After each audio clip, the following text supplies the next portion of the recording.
Look, you can like people, you can hang out with them, you can even think they're cool. But trusting someone, that's a whole different game. Because some people show you exactly why they should never get that privilege, if you're paying attention. Today, I'm breaking down 5 qualities that quietly scream, "Don't trust this person." And the last one is the trickiest, because it hides behind good intentions. Let's get into it. The first one is this. They can't tell the same story twice. And I don't mean tiny details slipping. We all forget things. I'm talking about major plot twists that magically appear every time they retell the same situation. You've probably seen it. One day, they were the victim. Next day, they were the hero. Day after that, suddenly there was a whole new character in the story who didn't exist before. It's like watching a TV show that keeps adding random scenes mid-episode. And here's the thing. People who do this aren't confused. They're crafting. Every time they adjust a detail, they're testing how much they can get away with. They're shaping the story to get sympathy, avoid blame, or make themselves look better in your eyes. You'll notice it when you start asking simple questions. They'll fumble, they'll stall, they'll get weirdly defensive. Because deep down, they know the truth can't survive consistency. Someone who changes their story isn't just unreliable, they're unpredictable. And unpredictable people are nearly impossible to trust. But if you think that's bad, wait till you hear the next quality, because this one hides behind charm. Now the second one hits differently because it sneaks up on you. This is the person whose words are always shiny, polished, impressive, but their actions never match the hype. They're the masters of promises. They'll tell you they've got you, they'll definitely be there, they'll 100% make it happen. But when the moment comes, silence, excuses, vanishing acts worthy of a magician. Here's the catch. People like this know exactly what to say to get trust from you up front. They rely on the fact that humans naturally believe the things we want to be true, so they feed you the perfect lines, knowing they never have to deliver on them. Watch how they behave when it costs them time, effort, or inconvenience. Do they show up then? Or does everything suddenly become complicated, crazy right now, or not their fault? And the danger is this. Their charm makes you doubt your instincts. You'll find yourself making excuses for them. You'll wait. You'll hope. And meanwhile, they keep cashing in on the benefit of a trust they never earned. Actions are the receipts. Words are just the advertisement. But the next quality? This one is a whole different level because it's almost impossible to build trust with a person who avoids this one thing like their life depends on it. All right, the third one is a massive giveaway, and once you see it, you can't unsee it. They never take responsibility, not once, not ever. Here's how it usually starts. You bring up a small mistake, something tiny, something human, and instead of saying, "Yeah, that was on me," they immediately launch into a verbal gymnastics routine. Suddenly, the situation becomes your fault, or someone else's fault, or the universe's fault, or bad timing, anything but them. You'll hear lines like, "I didn't mean it like that." "You're overreacting." "Well, if you hadn't said that, I wouldn't have reacted this way." Or the classic, "You're twisting my words." But notice something. These people never twist their own words, just yours. People who avoid responsibility aren't just trying to escape blame. They're trying to protect an image, an identity, where they are never the problem. And when someone refuses to acknowledge their own part in anything, you end up carrying the emotional weight for both of you. They'll rewrite entire events in a way that makes them look innocent, misunderstood, or even heroic. Suddenly the argument becomes your tone, not their behavior. Suddenly their broken promise becomes you expecting too much. Suddenly their mistake becomes a miscommunication. And here's the real danger. If someone can't own their small mistakes, they will definitely never own the big ones. They'll let you suffer. They'll let you take the fall. They'll let you question your sanity before they ever say, "Yeah, that was my fault." Trust can't survive in that kind of environment because trust requires accountability, and accountability requires someone who can stand in front of their own actions without collapsing or attacking you. And if you think that's messy, Wait till you see the next quality, because this one is even harder to catch and way more draining. Now the fourth one. This is where things start feeling strangely familiar, because you've probably met this person before. They're warm, friendly, generous, but only on a schedule. Only when there's a payoff. Here's how it goes. Out of nowhere, they show up with the sweetest attitude. They compliment you. They suddenly check in. They laugh at your jokes a little too hard. They act like your presence is the best thing that's happened to them all week. And for a second you think, wow, maybe they actually care. But then you notice the pattern. The kindness always arrives right before a request. It's conditional. It's strategic. It's the kind of sweetness that melts the moment they get what they came for. They're the friend who only calls when they're bored. The co-worker who's kind when they need a favor. The relative who becomes loving when they want something from you. The person who disappears the second the transaction is over. And the scary part? People like this are usually very good at reading you. They know exactly what you respond to: affection, attention, validation. So they mirror it back to you, because it disarms you. It makes you feel chosen. But it's not real connection. It's bait. Once they get what they need, the tone shifts. The warmth fades. The energy drains. Suddenly they're busy, distracted, or uninterested. Because their kindness wasn't about you, it was about access. And when someone's kindness has conditions, limits, and expiration dates, trusting them becomes a gamble you'll always lose. But the last one? This is the one most people never catch, because on the surface, it actually looks like they're being honest with you. The truth is, they're doing something far darker. And now we get to the last one, the most deceptive quality of all. Because this type of person doesn't look like a liar, or a manipulator, or someone with hidden motives. In fact, they'll swear they're the opposite. They'll proudly say things like, "I'm just honest. I say things how they are. I don't sugarcoat. I'm real, not fake like everyone else." And on the surface, that sounds refreshing. Who doesn't want honesty, right? But watch what they do with it. Their version of honesty isn't about clarity. It's about control. These are the people who use truth as a way to cut you down, shake your confidence, or assert superiority. They insult you and then hide behind the excuse of just being real. They embarrass you publicly and claim they're just telling the truth. They criticize you harshly and call it helping. But real honesty is rooted in respect. Real honesty considers timing, tone, intention, and impact. Real honesty builds trust, not fear. Weaponized honesty does the opposite. It makes you second-guess yourself. It makes you smaller. It keeps you off balance. It makes you feel like you're the problem for not being able to handle the truth. The worst part?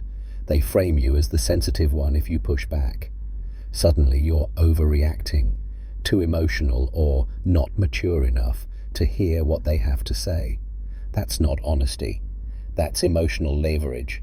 And once someone starts using the truth to hurt you instead of help you, you have to understand something important. They're not giving you clarity. They're taking your power. This is one of the clearest signs that you should never give a person full access to your trust, because trust, in the wrong hands, becomes a weapon too. Now, here's the real question people always ask after hearing these 5. Are there more qualities I should watch out for? And the truth is, yes, a lot more. Because people rarely show you the full danger in one behavior. It usually shows up in clusters, little habits, subtle patterns, tiny warning signs that don't feel big enough to react to, until suddenly they are. For example, watch how someone treats people they don't need. The waiter, the cleaner, the stranger holding the door. If someone switches their personality based on status or usefulness, that's not just bad manners. That's a deeper character issue. Or pay attention to how someone responds to your boundaries. Do they respect them? Do they push past them? Do they guilt trip you for having them in the first place? Because someone who ignores your boundaries will eventually ignore your well-being. And here's another one most people overlook. Does this person get uncomfortable when you win? When something good happens in your life? When you grow, improve, or level up? If your success threatens someone, you cannot trust them with your vulnerability. The point is, the list of red flags never ends, because people show you who they are in dozens of small ways, and those small ways add up. Trust isn't about catching one big mistake.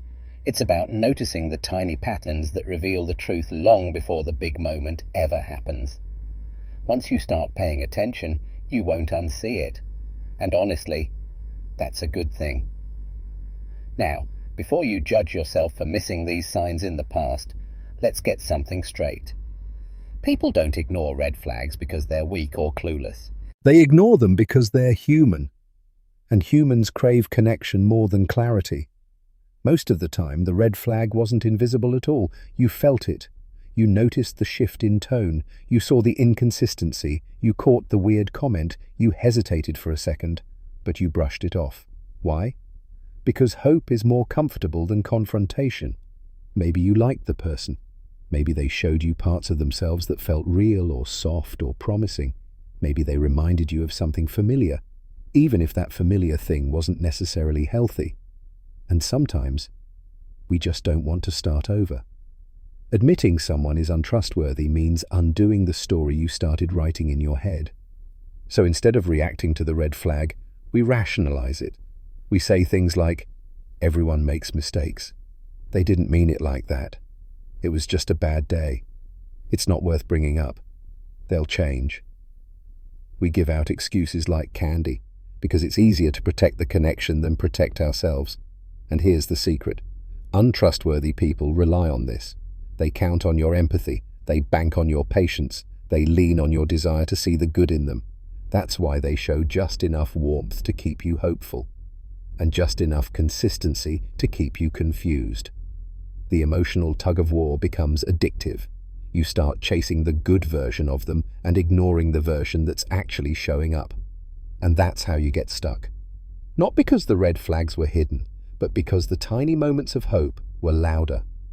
When you finally understand this, you stop blaming yourself for the past, and you start seeing people more clearly in the present. Because red flags don't protect you until you stop trying to repaint them. So let's say you're watching this and thinking, okay, someone in my life checks a few of these boxes. What am I supposed to do now? Most people jump straight to confrontation or cutting someone off. But that's not actually the smartest first move. The real power comes from how you observe, adjust, and respond in small, controlled ways. Here's the breakdown. 1. Don't react emotionally. Observe strategically. The moment you spot a red flag, your instinct might be to call it out or confront them directly. But here's the truth. Untrustworthy people don't respond well to being challenged. They twist, deflect, or manipulate. So instead of reacting, step back. Watch their patterns. Notice what they do when they think you aren't paying attention. People reveal more in their habits than in their explanations. 2. Reduce emotional access. Quietly. You don't have to make a big announcement like, I don't trust you anymore. That only invites drama. Instead, start shifting what they have access to. Don't share personal information. Don't vent to them. Don't rely on them for emotional validation. Don't give them chances to disappoint you again. You're not punishing them. You're protecting yourself. 3. Give small boundaries and see how they react. Boundaries are like X-rays. They reveal who someone really is. Tell them no. Say you're busy. Set a simple limit. Ask for something reasonable. Watch their response. A trustworthy person will respect it, adjust to it, or at least communicate like an adult. An untrustworthy person will pressure you, guilt-trip you, or act offended that you dared to have needs. Their reaction tells you everything you need to know. 4. Test consistency, not apologies. Anyone can apologize. Consistency after the apology is what proves character.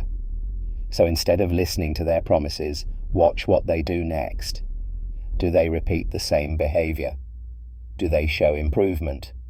Do they fall back into their pattern the moment things become inconvenient? Trust isn't rebuilt with words, it's rebuilt with patterns. 5. Don't give them the position to hurt you twice. Once you see the signs, you don't stay in the same dynamic expecting a different ending. You shift the relationship. You redefine what role they get to play in your life. If they're inconsistent, stop relying on them. If they're manipulative, stop confiding in them.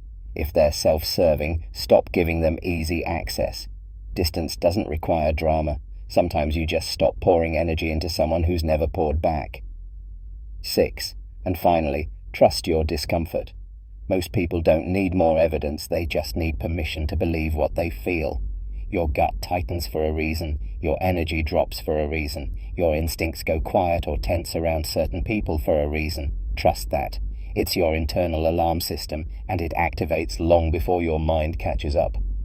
When you spot these qualities, the goal isn't to fix the person, it's to protect yourself. You're not being cold, you're being conscious. Because once you see the patterns clearly, you start making choices that honor your peace instead of someone else's excuses. Most people think an untrustworthy person only hurts you during big moments. The betrayal, the lie, the explosion, the dramatic exit. But that's not where the real damage happens. The real damage builds quietly, slowly, almost invisibly. It happens in the small interactions, the subtle comments, the tiny withdrawals of respect, the little inconsistencies that don't feel big enough to react to.